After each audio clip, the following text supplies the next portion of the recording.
Now we're going to begin on some inner detail on the ear. To begin with, we'll trace a loop just inside these faces.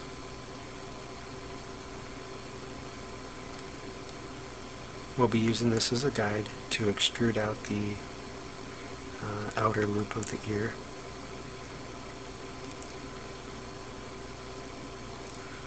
And I find that it's easier to connect these now as opposed to later, so that the faces that we extrude out kind of match what we want. Just means we have less point editing to do later.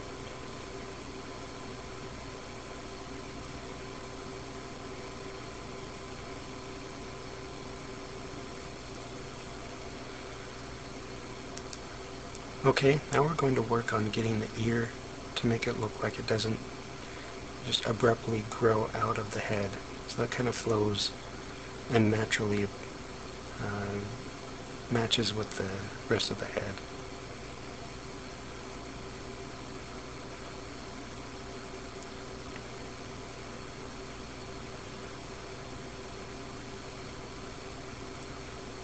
Don't worry too much about the geometry on the inside here. We're not going to be focusing on that until later.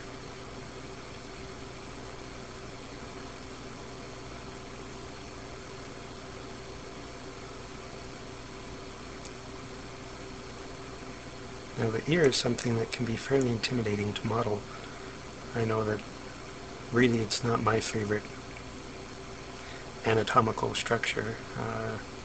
They are very interesting, but they do have a lot of intricate detail. I've never quite been 100% satisfied with any of the ones that I've modeled. There's others that I like, but nothing that I've said, ooh, that's perfect. So don't stress it. Just do what you like.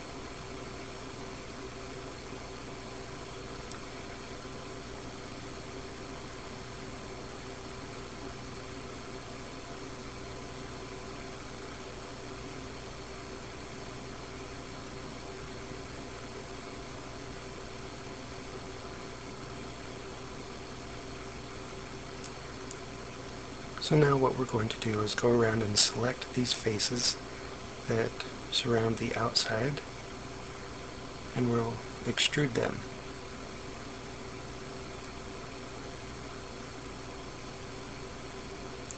And just slide it back in to where it matches up over the original polygons.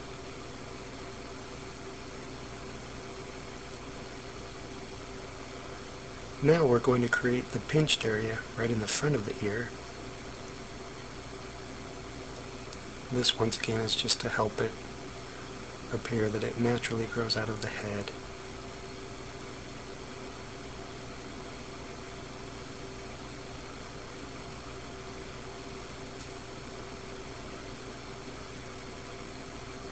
And we'll do a little bit more point editing around to make it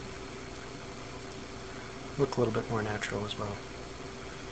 Really we're focusing in on these curves that go around. So here, select these faces that are on the back edge of the ear and just rotate them out a little bit. And that helps create the scoop of the ear.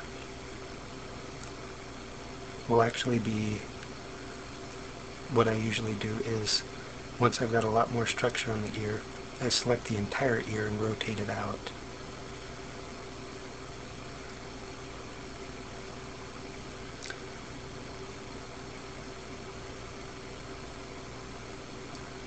Some of the things that we need to do is create some more room for other loops. There's a lot more detail that we need to add in.